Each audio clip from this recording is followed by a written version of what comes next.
வணக்கம். நலமெல்லாம் தரும் நவராத்திரி காலம் இது. நவராத்திரியின் முதல் 3 நாட்களில் அம்பிகையை துர்க்கையின் வடிவமாக வழிபட வேண்டும். அதுதான் நியதி.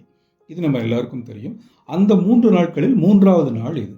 இந்த தினத்தில் சந்திரகாந்தா என்ற வடிவத்தில் அன்னையை வழிபட வேண்டும் என சாஸ்திரம் கூறுகிறது. சந்திரகாந்தா எப்படி இருப்பாங்க அப்படின்னா, தங்க திருமேனியுடன் தலையில பிறைச்சந்திரன் சூடி சிங்கத்தின் மீது அன்னை அமர்ந்திருக்கும் வடிவமே சந்திரகாந்தா என்று அழைக்கப்படுகிறது. இந்த வடிவத்தில் அன்னையை வழிபடும் போது எல்லா பாவங்களும் நீங்கும், வாழ்வில் உள்ள தடைகள் எல்லாம் மறையும், தீராத நோய் தீரும், மன நிம்மதி உருவாகும் அப்படிங்கிறது ஐதீகம். அழகு, அமைதி, அருளே வடிவமாக இந்த நன்னாளில் அன்னை காட்சி தருவாள் அப்படின்னு சாஸ்திரங்கள் சொல்லுகின்றன. அன்னை அமர்ந்து காட்சி தரும் சிங்கம் வலிமை, துணிவு ஆகியவற்றின் சின்னமாக பார்க்கப்படுகிறது. இந்த 3ஆம் நாளின் போது அன்னையை வழிபட சில ஸ்லோகங்கள் இருக்குது.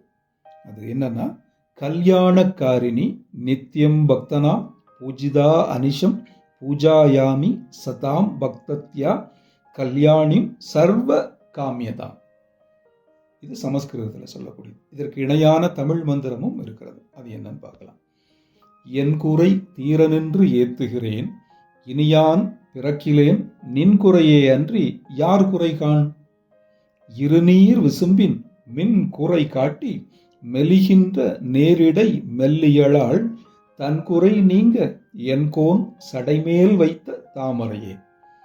இது அன்னையை புகழ்கின்ற ஒரு பாடல். இந்த பாடலையும் பாடி வழிபடலாம். நவராத்திரி 3ஆம் நாள் வழிபாட்டால் நினைத்த காரியம் கைகூடும், தனதானியம் பெருகும், சிறப்பான வாழ்க்கை அமையும் அப்படின்னு சாஸ்திரங்கள் சொல்லுகின்றன.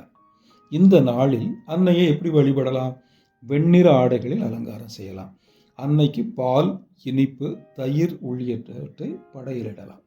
முத்துக்கள் வைத்தோ பாசியாலோ கோலமிட்டு மறிக்குழுந்து அல்லது வெள்ளை சம்பங்கியால் அலங்கரித்து சர்க்கரை பொங்கல் நைவேத்தியம் வைத்து கல்யாணி ராகத்தில் பாடி அம்மனை ஆராதிக்கலாம் அப்படின்னு பெரியவங்க சொல்லியிருக்கிறாங்க. அதிலும் இந்த பூஜையை மாலையில் 6 மணி முதல் 7:30 மணிக்குள் செய்வது உத்தமம் அப்படின்னு சாஸ்திரங்கள் சொல்கிறாங்க.